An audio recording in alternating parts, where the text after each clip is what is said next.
Here we go. We open up with Friede deep in study, and it's a pretty tame start to an episode with some bombs in it. Orla surprises him with some coffee, and it's just like, aw, goals. Friede lets her know that he's researching Rakawa, but hasn't made much progress. By contrast, Orla's made quite a bit, and she's got the ship looking pretty good. Not wanting to be on standby, Friede takes off to learn more about Terapagos. Meanwhile, the kids are venturing through some kind of canyon when out of the blue Anne shows up. Now, at the very beginning of this arc, someone suggested Anne being a spy for the explorers, and at the time I was like, nah, that's not what it's giving. But I am sort of starting to entertain that idea, like she really just materialized. And you'll see, for one reason or another, she's got a pretty noticeable interest in the pendant. Maybe she just thinks it's cute. Liko's got no suspicions though and invites Anne right along to hike back with them to the academy. When Anne finds out what the group has been up to with Terapagos, she actually seems pretty resolved to get involved on the mission. Plus, she's got a mission of her own too, and it seems like she's aiming for the Paldea League. And this is really the most driven we've seen her. Eventually, they get a call from Friede, and he tries to discuss Lucius' Pokémon with them. He's really exhausting every avenue. Here, it feels like Friede's got a one-track mind. Once it's set on something, he'll leave no stone left unturned. As the trek continues, it seems like Anne is just not beating the allegations. Her Duat's already attempted to take Liko out. Looks like the Terra-Turtle's got some good reflexes, though. The group gets to having a little discussion about their respective roads, and it's nice to see so many layers to Anne. In fact, she's really layered for this climate. So, if you haven't heard, there's some pretty great things in store at Orange Academy,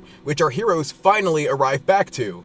I seriously can't wait. Later on, we see Friede return to his old place of work, and this is what I mean by his tenacity. It would take severe circumstances for me to return to any place of work I've quit. It was actually pretty hard for me to picture him as a buttoned-up corporate chump as well. Although Friede left the team, there didn't seem to be any ill will between them. They get to catch up, and it seems like the projects they're working on have both had roadblocks. Although, for whatever reason, the chairman allows Friede to continue his research at the lab. I guess his old badge still works? What? No NDAs? Nothing. Just feels like that is definitely not a thing. Gonna have to theorize on that one. But as they make their way deeper into the lab, Cap gets a pleasant surprise. He's got a pretty big fan in this Joltik, and it turns out Friede was pretty popular as well. This man has got stands out of and in universe. We also get some cute continuity, so who says Pokemon lacks that? Just someone please get this mouse some Claritin. Eventually they get to reviewing Friede's dissertation, and it is jarring to see him as a button-up guy. The main focus though seems to be on this rock.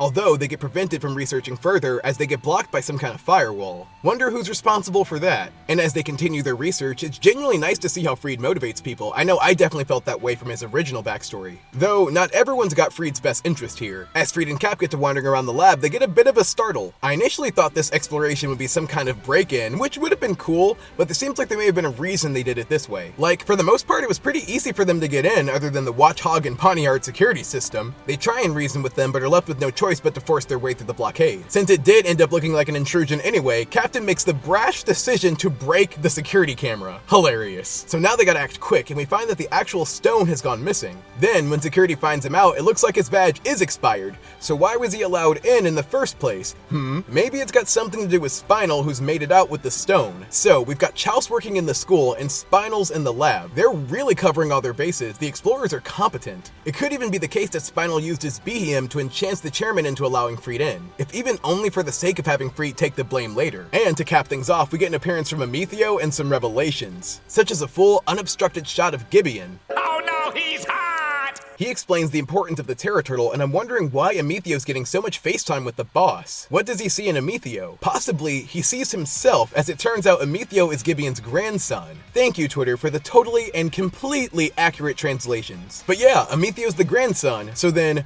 who's daddy? It looks like they're searching for something called the Eternal Blessing, which supposedly makes you immortal. All this does explain though the trust that Gibeon's put in Amethio and why Amethio feels so comfortable ratting on Spinal the way he does. It also just might explain the special treatment from Hamber that Amethio's received. Hamber's even the one that sees Amethio off as he continues on his Terapagos pursuit. Dang, it's been a while since we got such a deep exposition episode like this. First of all, with Anne, she's mostly been a pretty one-note, very bubbly character. Her presence has always sort of served to lighten the mood. It still does that here, although this time it feels a little heavier. We learn about her ambitions, and there even rises some suspicions. If Anne is a spy, that would be an unprecedented Poke twist.